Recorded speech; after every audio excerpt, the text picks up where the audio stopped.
This is The Rumor Report with Angela Yee on The Breakfast Club. So listen up. Well, Floyd Mayweather was on the Pivot podcast. That episode came out yesterday, and he was sitting down with former NFL stars Ryan Clark, Channing Crowder, and Fred Taylor, and he reacted to Logan Paul's claim of money being owed to him. Here's what Logan Paul had said originally. Yeah, I heard you had to file a suit against Mayweather, so he hasn't. No, I don't think we did yet. Are you planning to? Yeah. Is that like soured you at all on professional fighting, having to go through this with Mayweather? Yeah. Thank you so Yeah, much. it's honestly bullshit. Like having people who aren't a professional promotional company control where the money goes is like, we made that mistake. But, you know, it's Floyd Mayweather, so before we fought him, we kind of were willing to do whatever, and now after the fact, we're kind of shooting ourselves in the foot. Yeah. Because he's a scumbag. Would you ever fight him again under any circumstances? No, he wanted to. He reached out. And, Yeah. But, like, Well, Floyd Mayweather responded, and here's what he had to say about this alleged money that he still owes Logan Paul. You know, to them, that's real money. And I like YouTube because I don't mind getting a YouTube check. The money is not coming fast enough. That's why when they say money on the back end, as far as pay-per-view, it take a while, you know? And he shouldn't trip. If he feel like he done great numbers and we done record-breaking numbers, then I understand. Nothing comes right away. Just like I'm still collecting checks from fights 7 to 8 years ago. I'm still collecting checks. Why? Because I made smart moves and I'm my own boss. You know, look how many years they've been owing us money. We don't ever trip. So now when the tables turn, they say, oh, you owe us something. Be happy with the biggest payday you ever got in your life. Or be happy that the biggest payday that you ever got in your life is coming, I guess. I would be upset. It's been 8 months. I mean, listen, Floyd knows that game better than me, so I don't know how long it takes for the money to get distributed, so I can't argue with Floyd on that. I don't know how long it takes for that money to get distributed. 8 months seems like a long time. Right, he says that pay-per-view money takes a while, and he said it just doesn't come right away. But the fact that he's still collecting checks from fights that were 7 or 8 years ago, he's saying, you know, it just takes a while. That might be I'm royalties. not sure how that might be long. a lot of other things, too. But that 8 months seems a long time to get paid off of that fight. I do feel like I remember Floyd one time. I forgot who he fought, but I remember him months later posting a check for like $100 million from what he got from the fight. So it probably does take a while. Well, he showed me his bank account one time right after the fight. If the fight was on Sunday maybe or Saturday, I seen it on Sunday. He had that money in his account that Sunday. I don't know. It was a couple $100 million. He would know better than me. He might have a different situation. I don't know. Then, you know, he might get money up front. Who knows what he works out.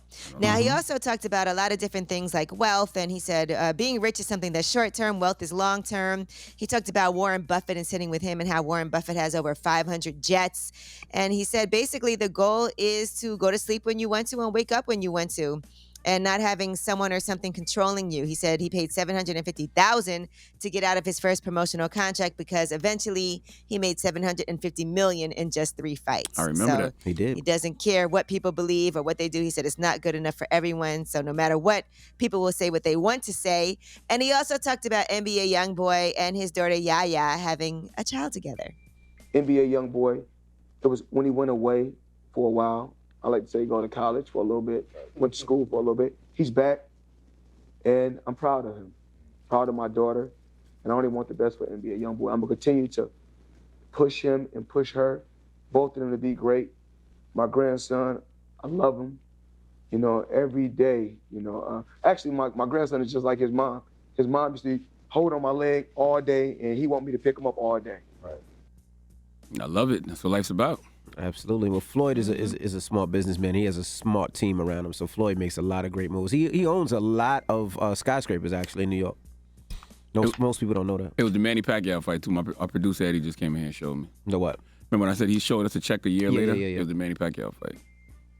All right, now Coachella has dropped all COVID-related restrictions. So if you're planning to go to that music festival, they revealed yesterday that you don't have to be vaccinated, you don't have to provide a negative test, you don't have to wear a mask or any of those things if you want to attend. So that's in accordance with local guidelines. And the event shall be presented in accordance with applicable public health conditions as of the date of the event. And that could change at any time. So right now, they're saying that's dropped, but if things change, there will be whatever protective measures that are necessary. So what's going And on? they What are you also doing, announced- man? That's standard now? Or that's just for Coachella? That's everywhere in the world? I think it depends on whatever local guidelines are. So depending on what state you're in, whatever those mandates are, that's what you follow. Yeah, they're starting to pull the mandates off, so.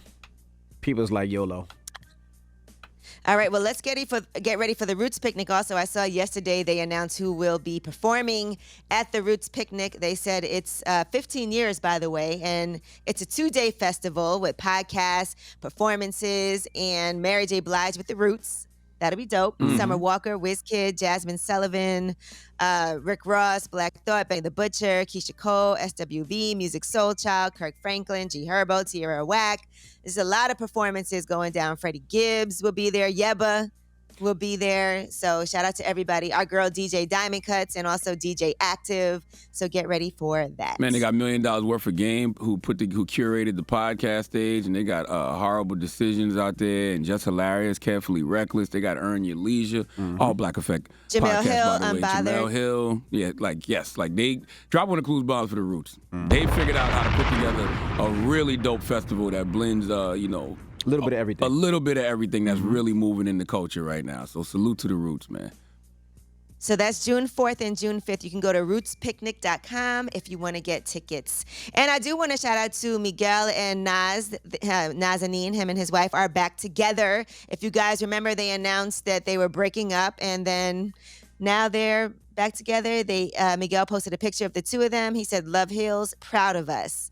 And she said, "Heal the root so the tree is stable. I'm so proud of us." So congratulations. Happy to see they worked it out. Absolutely.